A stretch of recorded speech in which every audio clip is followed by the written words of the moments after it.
What's up guys, 2-Bit Jesus here for a Thanksgiving edition, or I should say just fall edition of the 2-Bit review. Now I sat long and hard going, you know what, I want to do, it's been a while since I've done a review for, Thanksgiving or, the fall time of year. Games like Smash TV and Tecmo Bowl, and I thought, let's revisit this time of year with another game that takes place in an arena-style combat. And that game is from the now defunct LucasArts Gladius for the GameCube and the original Xbox. So let's see if we can be entertained by this game.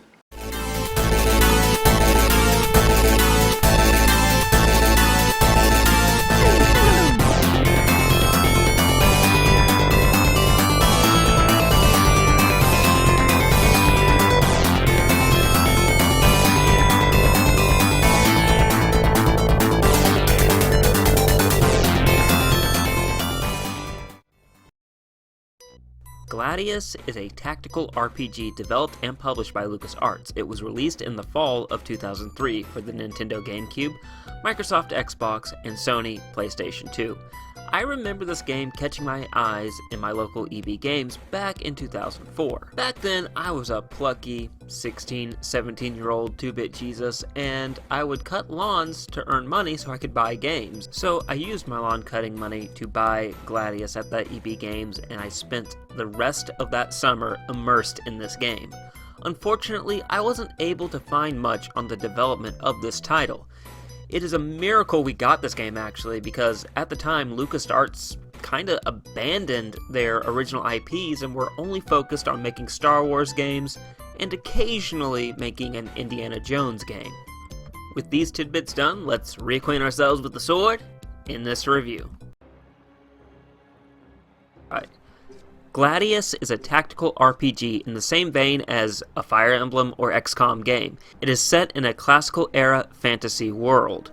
You have the choice between two main characters, Valens and Ursula. The big difference in them is where you start in the game and the difficulty. Besides that, both characters follow relatively the same path. The point of the game is to build up your gladiator school, attain glory, and become champions. The only way to do that is to compete in the games. The UI and cursor work fairly well. I only had trouble a handful of times with using the control stick. At times it can feel wonky, but it's not game breaking. The game has a rock, paper, scissors approach to classes and combat. There are three main classes of characters: heavy, medium, and light. Heavy beats medium, medium beats light, and light beats heavy. Now if you or an enemy you're facing has a ridiculous gap in level, this rock, paper, scissors system can be overcome. The game employs a swing meter for attacks of any kind. The success and effectiveness of the attack is determined by this meter. I don't think I need to go into great detail of the swing meter, just hit the right button or right button combination in the right spot on the swing meter and you will defeat your enemies. The game has an option to auto-run the swing meter. The most common outcome is a normal strike. Honestly, it's best to learn the swing meter, as getting good at it can be the difference between victory and defeat against a tough opponent. With all this in mind, you must strategically place your characters on the map and move/attack, keeping in mind your character's range, weaknesses, and strengths. The game has a sharp learning curve, but once you get it, it is smooth sailing for the most part. There will be times you hit a level wall and must grind a region to level up so you can move on.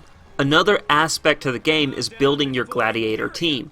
You have some story characters that you start with and attain throughout the game, but you can also recruit local competitors from the towns across the world. You can recruit them outright or rent them for one match. Choose wisely, as these characters can help fill gaps that the main cast leave empty. And frankly, you will run into a lot of games that were centered on one class type and have to recruit from the local pool to compete in them. Characters you can recruit are incredibly diverse. You got Empyreans, who are pretty much your Romans, Vikings, witches, nomads, beasts, and mongrels, which are a monkey-like race. Level design is simple. You are dropped into an arena. Arenas are relatively the same size, but their layout differs. Some are flat, others have trenches, crates stacked up, or narrow areas. It all depends on the theme of the arena and battle. Speaking of battles, most fights are last team standing, but they throw point battles, king of the hill battles, and other types to switch things up. If you lose a fight, you don't get a game over, you just get to try again or move on to another event and come back to the event you lost later. There are battles outside the arenas in the open world portion of the game, and if your character dies there, it is permadeath. The game offers multiplayer, 2 types in fact, a co-op mode and story mode, and a competitive one. I could go on and on about more details of this game. Suffice to say, Gladius is a deep tactical RPG that rewards those patient enough to learn the ins and outs of the game. The gameplay is solid, with sometimes wonky controls and frustrating difficulty walls. It is best to take the game in 2 to 3 hour sessions, then take a break because A, the swing meter requires precision, so the fresher you are, the better you perform, and B, this game takes like 50 plus hours to complete, so you will be chewing through this one for a while. I give gameplay 3 bits. I'd buy that for $1. Out of 4. LucasArts delivers once again. The sound effects are great. You can hear the clash of steel, the thud of armor being hit, and the mysterious sounds of magic being used, and the cry of beasts and berserkers alike. The music fits the game well. You have epic music that makes me feel like I'm in a gladiator movie, or a movie based in classical Roman times. The voice acting is not terrible, actually slightly above average. You still have some wooden performances, but the main cast carries the game. Especially Eustace, who is doing his best Russell Crowe impersonation. Sound gets 3 bits. I'd buy that for $1. Out of 4. I see you have reacquainted yourselves with the sword. It is a great honor to fight for you, Master Eustace. No, you fight for yourselves here. It appears that we are further along than I thought. The visuals have not aged well. I mean, hell, even for its time, this game wasn't the best looking title for the 3 systems it was on. That said, it doesn't look ugly by any means, just the textures on the characters and world look plain and don't pop that often. The heart of Gladius is the gameplay, not looks, and it shines there. There are 4 distinct locations to visit in the world of Gladius. You have Imperia, which is this world's Rome, Nordog, which is a Viking society with witches, the Windward Steppes, which is like Mongolian society with archery being the main focus, and then finally the Southern Expanse, which is a fantasy Egypt. The story focuses on our 2 main heroes, Ursula of Nordog and Valens of Imperia. Eustace is an old friend of both Ursula's father, King Orin, and Valens' father, Munio, as the 3 of them fought together in the battle against the Dark God. He serves as a mentor and tutorial guide throughout the game. The cast of main supporting characters are Erlin, Ursula's brother, Ludo, Valens' best friend, and he so definitely will not betray the group, e.g. an archer, and Gwazi, who definitely does not work for the villains and will also definitely not betray the team. The game starts with the world recovering from a terrible war between Imperia and Nordog, the war that culminated in the release of the Dark God Mortis, and both sides had to join forces to defeat it. They won, but with the sacrifice of the Queen of the Valkyries. Now, the Valkyries are a group of warriors from Nordog, and they are blessed with light affinity. Just explaining that right there.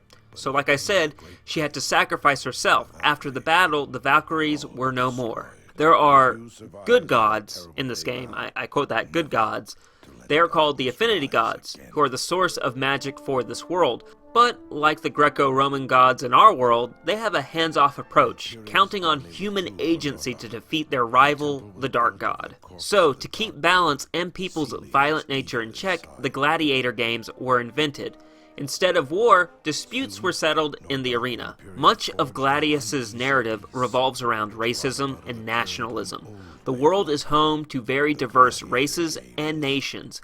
Ursula and Valens are more open-minded and tolerant, especially when contrasted with Erlin and Ludo, which later in the game, Erlin learns to be a little bit more open-minded, and Ludo goes the opposite direction and doubles down on his biases. Both main characters' story arcs progress through the story, with the main goal being to become grand champions. That quickly changes though, as evil is afoot, manipulating events from behind the scenes. There is a cult working to revive the Dark God. Their leader is a scantily clad priestess who manipulates various antagonists your school has to contend with throughout the story. Ludo, Valen's best friend, is even manipulated to the dark side and joins up with this cult. Gwazi, who is a part of your team for a short while, is a cult member from the very beginning and is there to distract and ultimately try to kill Valens and Ursula. The cult succeeds in reviving the Dark God, and it's up to Ursula, who is revealed to be a reincarnated Valkyrie, and Valens, the chosen champion of the Affinity Gods, to defeat it. In the end, things come full circle with the beginning of the story. Ursula sacrifices herself to defeat the Dark God, leaving Valens and company to maintain the balance. The game does tease a sequel though, with Ludo and the Dark Priestess surviving these events and still plotting to achieve their goals. This story is simple but works and left the door open for further expansion. Sadly though, LucasArts went belly up and shut the door on that. So all we have is this one story. Presentation gets 2 bits. I'd buy that for $1. Out of 4. You did it, Valens. You fulfilled your destiny and helped to banish the Dark God. I haven't come all this way to lose you now. This can't be. It was preordained. A sacrifice is required. That is the fate of my people. Ursula! Goodbye, Valens. Wait! Don't go! I love you. This is not our time, Valens. Her sacrifice will not be forgotten. Goodbye, sister.